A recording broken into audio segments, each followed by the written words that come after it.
हर हर महादेव। ओम नमः शिवाय। आप सभी भक्तों का दिन शुभ और मंगलमय हो। हे प्रिय भक्तों, आज पौष मास के शुक्ल पक्ष की त्रयोदशी तिथि है और आज गुरु प्रदोष व्रत है। प्रदोष व्रत भगवान शिव और माता पार्वती को समर्पित होता है। यह भगवान शिव को अत्यंत प्रिय है। शास्त्रों में इस व्रत के बारे में कहा गया है कि प्रत्येक मनुष्य को एक बार कम से कम अपने जीवन काल में प्रदोष का व्रत अवश्य ही करना चाहिए, क्योंकि प्रदोष का व्रत करने से सभी प्रकार के दोषों का शमन हो जाता है, सभी प्रकार के पाप कर्म समाप्त हो जाते हैं और भगवान शिव की असीम कृपा हमें प्राप्त हो जाती है। किसी भी कारणवश अगर आप यह व्रत नहीं भी कर पाते हैं तो भी प्रदोष व्रत के दिन भगवान भोलेनाथ की आराधना जरूर करनी चाहिए और साथ ही कथा का श्रवण भी करना चाहिए, क्योंकि इस समय में भगवान भोलेनाथ कैलाश पर्वत पर अपने भवन में नृत्य कर रहे होते हैं और अत्यंत ही प्रसन्न मुद्रा में होते हैं। सभी देवी देवता उनकी स्तुति कर रहे होते हैं।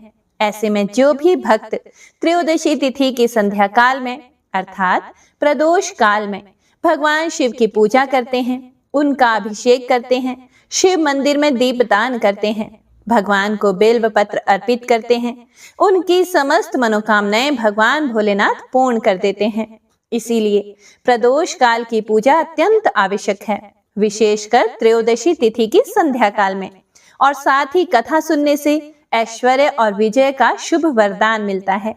तो आइए सुनते हैं गुरु प्रदोष व्रत कथा। एक समय की बात है, विदर्भ राज्य में एक ब्राह्मणी रहती थी। वह रानी की सेवा किया करती थी और उसका पति देवव्रत राजा की सेवा किया करता था। रानी के एक पुत्र हुआ, उसका नाम धर्मगुप्त रखा गया। ब्राह्मणी रानी की सेवा करती थी, इसीलिए उसे राजकुमार धर्मगुप्त को पालने का भी काम सौंप दिया गया। ब्राह्मणी राजकुमार धर्मगुप्त से अपने पुत्र की तरह ही प्यार करती थी, अपना पुत्र ही मानती थी।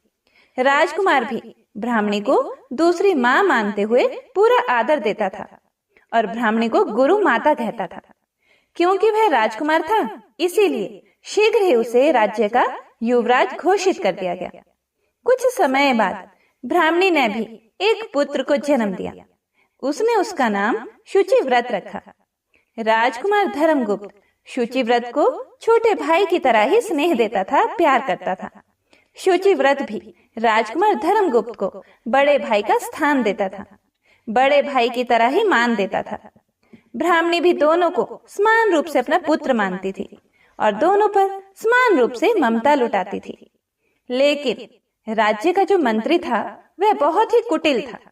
उसकी राजगद्दी पर बुरी नजर थी, परंतु वह ब्राह्मण देवव्रत के कारण राजा का कुछ भी नहीं बिगाड़ पाता था।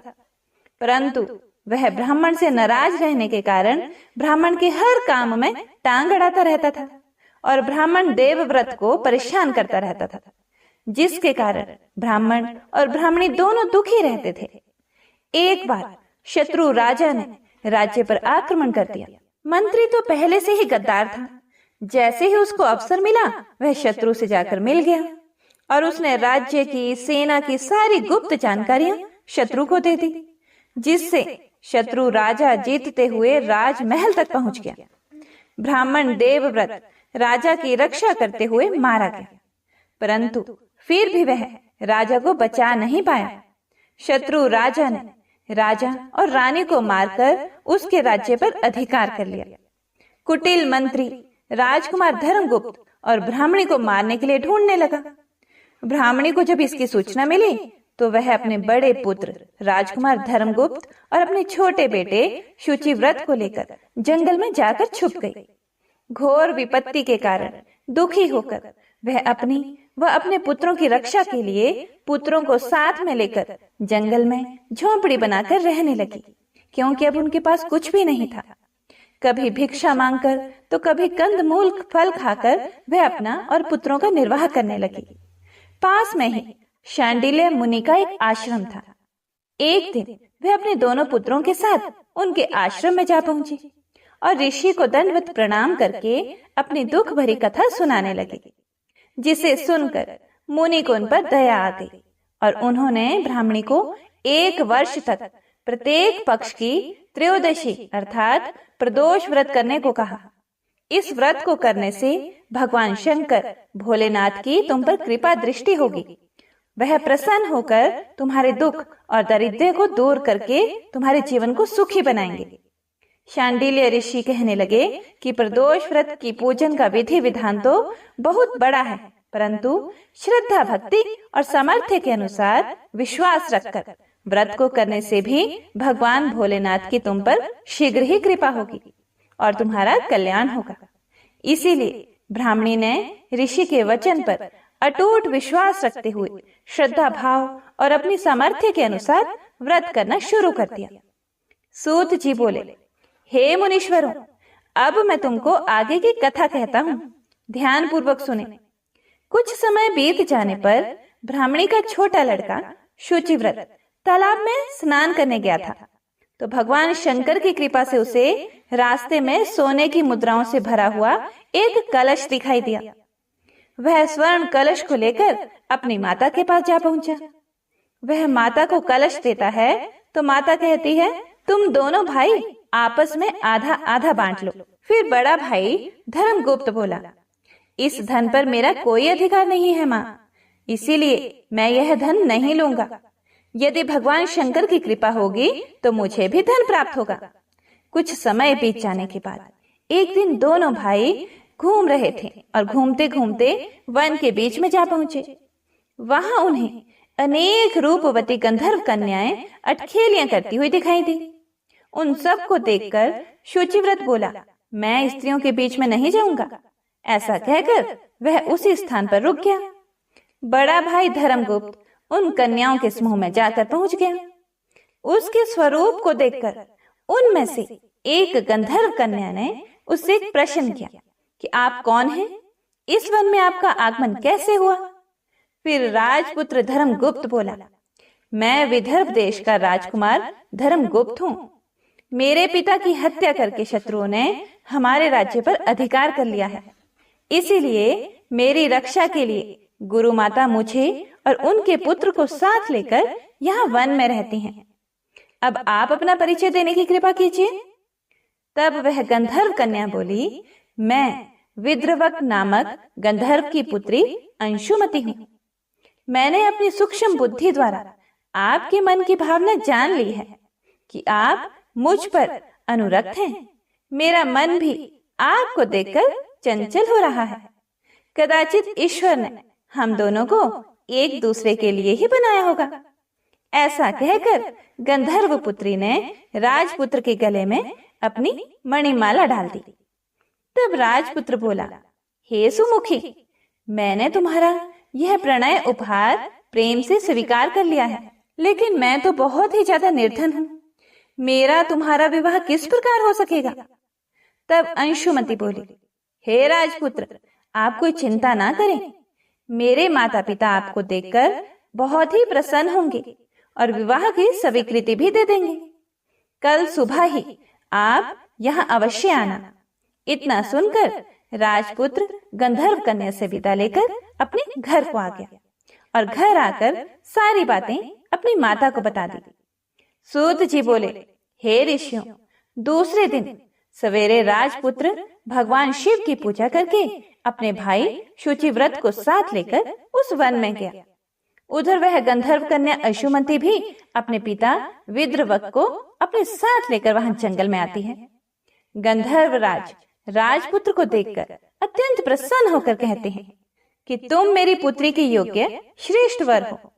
गंधर्व राज ने अपनी पुत्री का विवाह उसके साथ कर दिया और दहेज में हीरे, मोती, सोना, चांदी, हाथी, घोड़े, लाव लश्कर और अनेक दासियां दी और शत्रु को परास्त करने के लिए अपनी सेना देने का वचन भी दिया। राजकुमार धर्मगुप्त ने गंधर्व राज से सेना लेकर अपने राज्य को वापस प्राप्त करने के उद्देश्य से ब्राह्मणी और शुचिव्रत के साथ शिव जी की पूजा करके शत्रु पर आक्रमण कर दिया।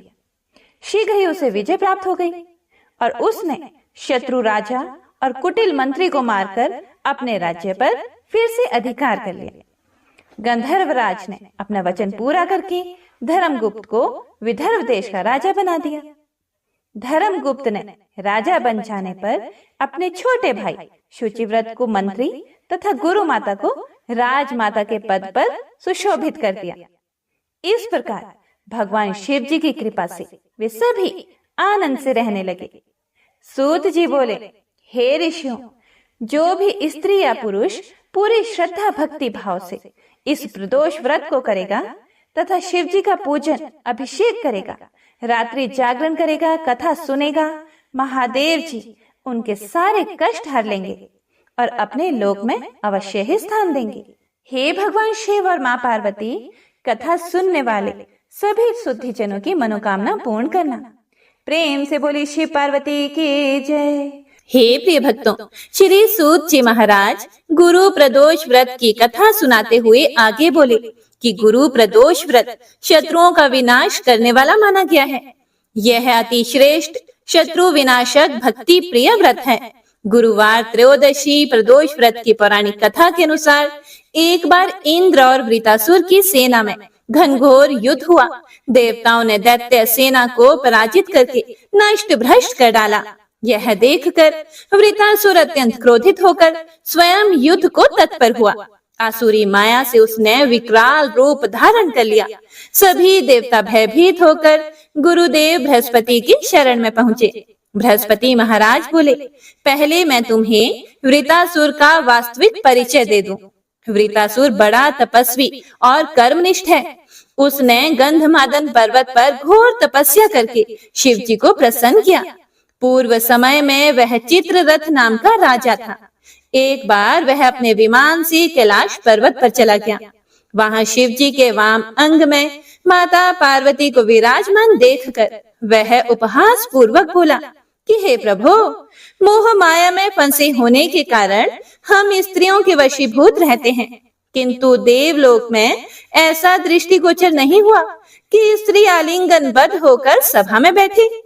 चित्ररथ के यह वचन सुनकर सर्वव्यापी शिव शंकर हंसकर बोले, हे राजन, मेरा व्यवहारिक दृष्टिकोण पृथक है।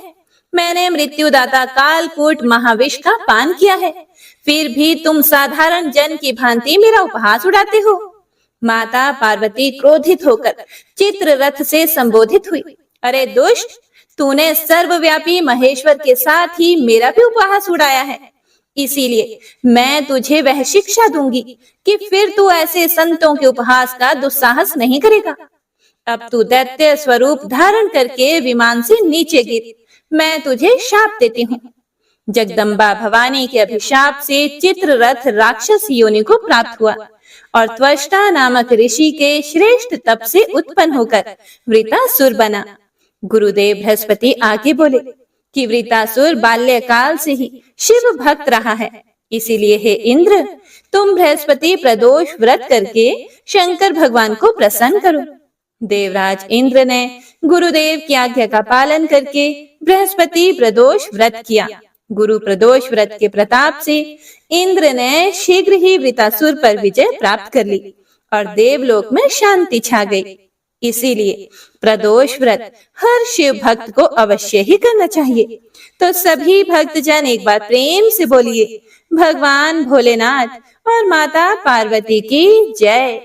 ओम नमः शिवाय। सच्चे श्रद्धा भाव से किया गया भक्ति कर्म कभी भी व्यर्थ नहीं जाता।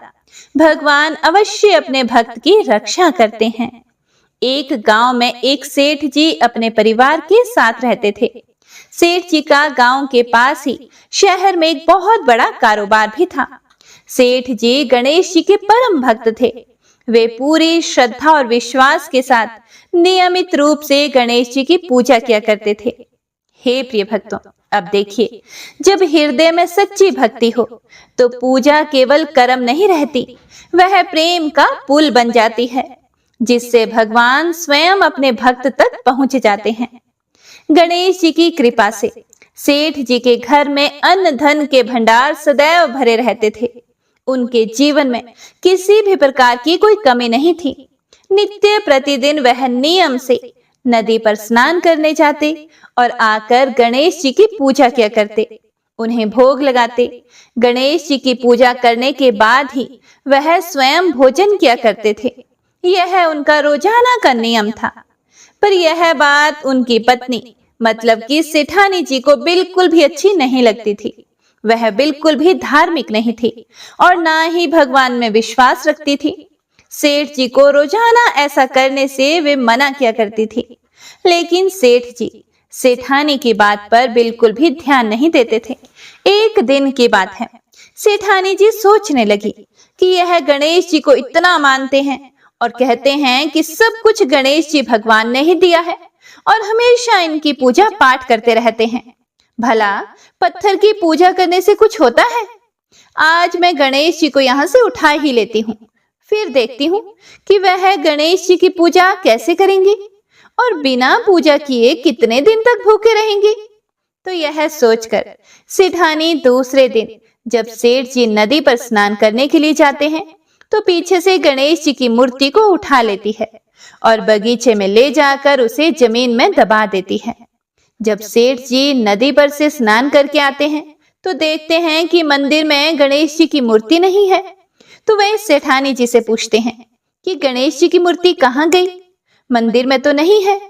तो सेठानी बोली कि मुझे नहीं मालूम, आपको पता है कि मेरी इन सब चीजों में कोई रुचि नहीं है। तो सेठ जी परेशान होकर सारे घर में गणेश जी की मूर्ति को ढूंढने लगे, पर उन्हें मूर्ति कहीं नहीं मिली। हे प्रिय भक्तों, सच्चा भक्त भगवान के बिना अधूरा होता है। उसका हृदय शांति नहीं पाता, क्योंकि उसकी आत्मा केवल प्रभु में ही विश्राम पाती है। सेठानी ने कहा कि आप भोजन कर लो और काम पर जाओ। तो सेठ जी ने कहा, हे सेठानी, आज तक मैंने कभी भी गणेश जी को भोग लगाए बिना भोजन नहीं किया है, तो आज मैं कैसे कर लूंगा। सेठ जी ने अन्न जल त्याग दिया और मन ही मन गणेश जी का स्मरण करने लगे। कहने लगे कि हे प्रभु, मुझे लगता है कि आप मुझसे नाराज हो गए हैं। मेरी ही पूजा पाठ में कोई कमी रह गई थी, इसीलिए आप मुझे छोड़कर कहीं चले गए हैं। हे प्रभु, अगर मुझसे कोई गलती हो गई हो तो मुझे माफ कर दो और अपनी कृपा दृष्टि मुझ पर बरसाओ और मुझे दर्शन दो। हे प्रिय भक्तों, जब भक्ति सच्ची होती है तो भगवान को पुकारने की आवश्यकता नहीं पड़ती, वे स्वयं आकर अपने भक्त के कष्ट हर लेते हैं। सेठ जी ने प्रण कर रखा था कि जब तक मुझे गणेश जी दर्शन नहीं देंगे तब तक मैं अन्न जल ग्रहण नहीं करूंगा। तो इसी तरह पूरा दिन निकल गया। रात्रि में सेठ जी गणेश जी को याद करते करते सो गए। तो सेठ जी की सच्ची भक्ति से गणेश जी भगवान प्रसन्न हो गए और सेठ जी को सोए हुए नींद में दिखाई देने लगे, जैसे गणेश जी भगवान एक चूहे के साथ खेल रहे हैं और चूहे को खाने के लिए लड्डू देते हैं। तो वह चूहा लड्डू लेकर उछलता कूदता हुआ बगीचे में चला जाता है और वहां जाकर जमीन को खोदने लगता है। वहीं पर वह लड्डू डाल देता है। तो अचानक से सेठ जी की नींद खुल जाती है। तो वह सोचने लगते हैं कि मुझे इस तरह का सपना क्यों आया। फिर खड़े होकर बगीचे में चले जाते हैं और उसी जगह को जाकर खोदते हैं जिस जगह को अपने सपने में चूहे को लड्डू दबाते हुए देखा था। तो जैसे ही थोड़ी सी मिट्टी हटाई तो हटाते ही एक कपड़े के अंदर लपेटे हुए गणेश जी महाराज की मूर्ति मिल गई। तो यह देखकर सेठ जी बड़े ही खुश हुए और मूर्ति को लाकर नहला धुलाकर मंदिर में विराजमान कर दिया और पूजा पाठ करने लगे। घंटी की आवाज सुनकर सेठानी की नींद खुल गई। तो सेठानी मंदिर में आकर देखती है तो गणेश जी की मूर्ति वहां पर विराजमान थी और सेठ जी पूजा पाठ कर रहे थे। यह सब देखकर सेठानी को बड़ी हैरानी हुई और वह हाथ जोड़कर सेठ जी से माफी मांगने लगी और गणेश जी को छिपाने वाली सारी बात सेठ जी को बता दी। तब सेठ जी कहते हैं कि अब तो तुम्हें विश्वास हो गया होगा कि यह सब कुछ गणेश जी भगवान ने दिया है। तब सेठानी शर्मिंदा होते हुए बोली कि मुझसे बहुत बड़ी गलती हो गई।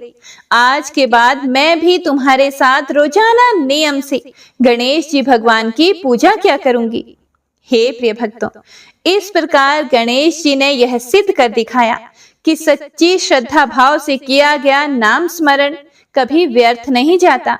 जो उनके चरणों में निष्ठा रखता है उसका जीवन सदैव मंगलमय होता है।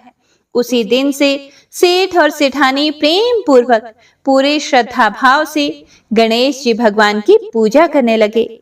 हे विघ्न विनाशक, हे श्री गणेश जी महाराज, जिस प्रकार आपने सेठ जी पर अपनी कृपा बरसाई, वैसे ही हम सब पर भी अपनी कृपा दृष्टि बनाए रखिए। जो भी भक्त आपकी पूजा पाठ करके इस कथा को सुने, उसकी सारी मनोकामनाएं पूर्ण करना। तो एक बार सभी भक्तजन प्रेम से बोलिए, गणेश जी महाराज की जय। हे प्रिय भक्तों, तो आइए अब सुनते हैं लप्सी और तप्सी की कहानी। यह एक पौराणिक लोक कथा है। इस कथा के अनुसार एक लप्सी था तथा एक तप्सी था।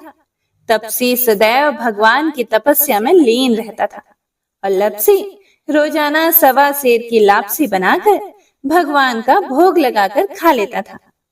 एक दिन वह दोनों लड़ने लगे। तप्सी बोला, मैं रोजाना भगवान की तपस्या करता हूँ, इसीलिए मैं बड़ा हूँ। तो लप्सी बोला कि मैं रोज भगवान को 1.25 सेर लापसी का भोग लगाता हूँ, इसीलिए मैं बड़ा हूँ। तभी देव मुनि और परम वैष्णव ब्रह्मा जी के मानस पुत्र और महाज्ञानी नारद जी वहां से गुजर रहे थे। उन्होंने लप्सी और तप्सी दोनों को लड़ते हुए देखकर उनसे पूछा कि तुम दोनों क्यों लड़ रहे हो। तब तप्सी ने खुद के बड़ा होने का कारण बताया और लप्सी ने अपने सर्वश्रेष्ठ होने का कारण बताया।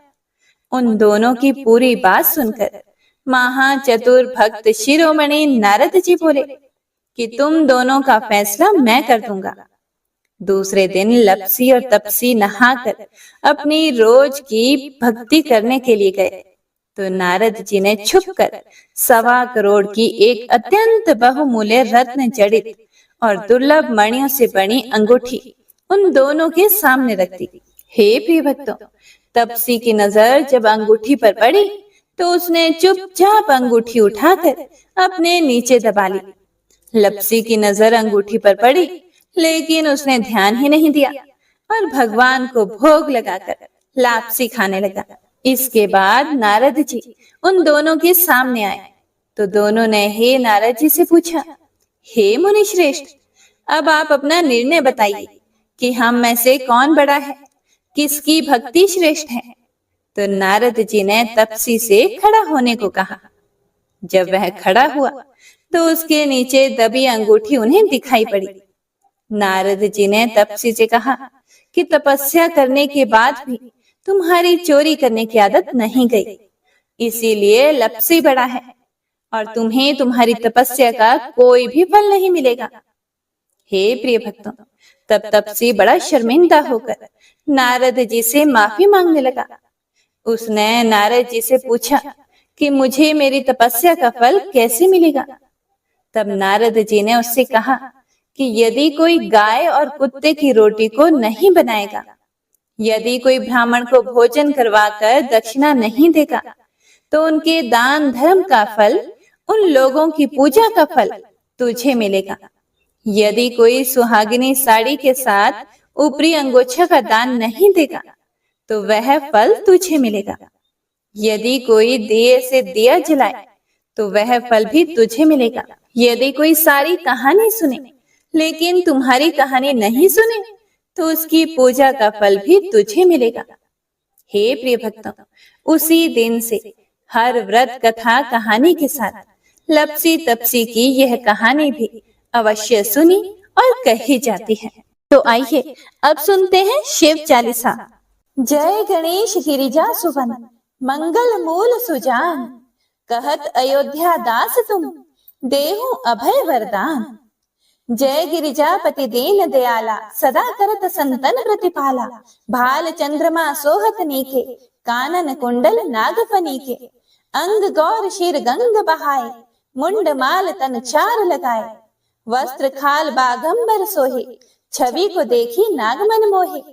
मैना मातु की हवे दुलारी, बाम अंग सोहत छवि न्यारी। कर त्रिशूल सोहत छवि भारी, करत सदा शत्रुन क्षयकारी। नंदी गणेश सोहे तह जैसे, सागर मध्य कमल है जैसे। कार्तिक श्याम और गण राव, या छवि को कही जात न काऊ। देवन जब ही जाए पुकारा, तभी दुख प्रभु आप निवारा।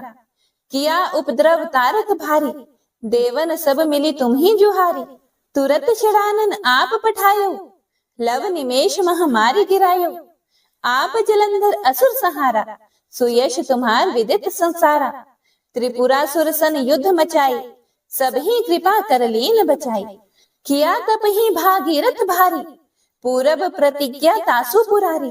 दानिन मह तुम सम कोई नाही, सेवक स्तुति करत सदाही। वेद नाम महिमा तब गाई, अकथ अनादि भेद नहीं पाई। प्रकटी उधती मंथन में ज्वाला, जरत सुरासुर भय विहाला। किन्हीं दया तह करी सहाई, नीलकंठ तब नाम कहाई। पूजन रामचंद्र जब किन्हा, जीत के लंका विभीषण दिन्हा। सहस कमल में हो रहे धारी, किन्ह परीक्षा तभी पुरारी। एक कमल प्रभु राखे जोई, कमल नयन पूजन चह सोई। कठिन भक्ति देखी प्रभु शंकर, भय प्रसन्न दिए इच्छित वर। जय जय जय अनंत अविनाशी, करत कृपा सबके घटवासी। दुष्ट सकल नित मोहि सतावे, भ्रमत रहूं मोहि चैन न आवे। त्राहि त्राहि मैं नाथ पुकारो, यही अवसर मोहि आन उबारो। लई त्रिशूल शत्रुन को मारो, संकट से मोहि आन उबारो। मात पिता भ्राता सब होई, संकट में पूछत नहीं कोई। स्वामी एक है आस तुम्हारी, आए हरहु मम संकट भारी। धन निर्धन को देत सदाही, जो कोई जांचे सो फल पाही। अस्तुति के ही विधि करें तुम्हारी, क्षमो नाथ अब चूक हमारी। शंकर हो संकट के नाशन, मंगल कारण विघ्न विनाशन। योगी यति मुनि ध्यान लगावे, शारद नारद शीश नवावे। नमो नमो जय नमः शिवाय, सुर ब्रह्मादिक पार न पाए। जो यह पाठ करे मन लाए, तापर होत है शंभु सहाय। ऋनिया जो कोई हो अधिकारी, पाठ करे सो पावन हारी। पुत्रहीन कर इच्छा जोई, निश्चय शिव प्रसाद ते ही होई। पंडित त्रयोदशी को लावे, ध्यान पूर्वक होम करावे।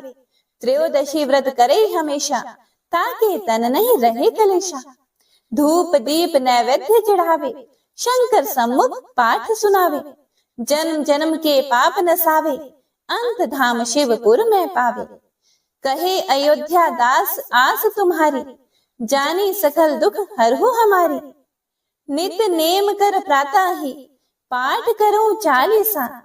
तुम मेरी मनोकामना, पूर्ण करो जगदीश। मगसर छठी हेमंत ऋतु, संवत 64 जान। अस्तुति चालीसा, शिव ही पूर्ण कील कल्याण।